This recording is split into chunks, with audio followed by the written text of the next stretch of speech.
আসসালামু আলাইকুম এভরিওয়ান। আজ আমি তৈরি করতে যাচ্ছি অনিয়ন রিং। এইখানে আমি দুটো মিডিয়াম সাইজের পেঁয়াজকে গোল গোল করে কেটে রেখেছি। এবার পেঁয়াজগুলোকে আমি এক একটা করে রিং ছাড়িয়ে নেব। এই একটা করে যেমন রিং ছাড়িয়ে নেব পেঁয়াজের, এইরকম করে সবকটা আমি ছাড়াবো। এখানে আমার সবকটা পেঁয়াজ ছাড়ানো হয়ে গেছে। কত সুন্দর হয়েছে দেখুন, গোল গোল সবকটাই আমি ছাড়িয়ে নিলাম।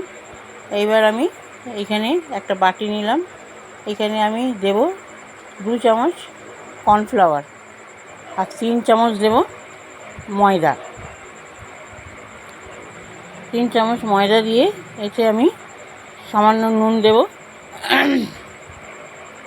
নুন দিয়ে আমি এখানে একটু জল দেব, দিয়ে নুনটাকে ভালো করে মিক্স করে নিলাম। মিক্স করে এবার আমি অল্প অল্প জল দিয়ে একটা ব্যাটার তৈরি করব, না বেশি ঘন আর না বেশি পাতলা। এখানে দেখুন এটাকে ভালো করে আমি মিশিয়ে নিলাম। ব্যাটারটা তৈরি হয়ে গেল আমার। ব্যাটারের কনসিস্টেন্সিটা দেখুন কীরকম হয়েছে। এবার আমি এখানে দেবো গোলমরিচের গুঁড়ো, 1 চামচ গোলমরিচের গুঁড়ো দিলাম। দিয়ে আমি এটাকে ভালো করে মিক্স করে নিলাম। এখানে আমি কিছুটা ব্রেড ক্রাম্ব নিয়েছি। ব্রেড ক্রাম্ব দিয়ে এখানে 2 চামচ দিলাম চিলি ফ্লেক্স, আর দেবো আমি 2 চামচ এখানে অরিগ্যানো। এই দুটোকে আমি ভালো করে মিক্স করলাম, মিক্স করে নিলাম। মিক্স করে নিয়ে একটা করে পেঁয়াজের রিং মানে অনিয়ন রিংটা একটা করে আমি এই গোলাতে ডোবাবো। আবার আমি ব্রেড ক্রাম্ব দেবো। এটা আমি একবার একটা কোট করলাম, আবার দ্বিতীয় কোট করব। আবার আমি দিলাম এই রকম গোলার মধ্যে।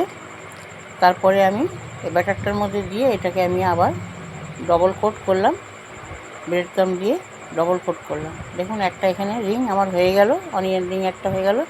সেকেন্ডটাও আমি এরকম করলাম। এরকম করে আমি সব কটা করে নেব। এখানে আমার সব কটা রেডি। আমি একে 10 মিনিটের জন্য ফ্রিজারে রেখে দেবো। নর্মাল ফ্রিজে রাখবো। নর্মাল ফ্রিজ থেকে আমি বার করে এটাকে রেখেছি। এবার আমি একটা কড়াতে তেল দেবো। কড়াতে তেল দিয়েছি, রিফাইন অয়েল দিয়েছি। তেলটা আমার গরম হয়ে গেছে। এবার আমি এখানে এক একটা করে অনিয়ন রিংগুলো দিলাম। 3টে দিয়েছি। এটাকে আমি এবারে ওলট পালট করে এরকমভাবে ভেজে নেব। সব কটাকে আমি এরকমভাবে ভেজে নেব। এখানে আমার সব কটা ভাজা রেডি। এই রেসিপিটি যদি আপনাদের ভালো, আমি টমেটো কেচাপ থেকে এটা সার্ভ করেছি। এই রেসিপিটি ভালো লাগলে ইউটিউব চ্যানেল থেকে দেখলে লাইক কমেন্ট শেয়ার করবেন। ফেসবুক থেকে দেখলে আমার পেজটিকে ফলো করবেন। আমার সঙ্গে থাকবেন, ভালো থাকবেন, সুস্থ থাকবেন, দোয়াতে মনে করবেন। আল্লাহ হাফিজ।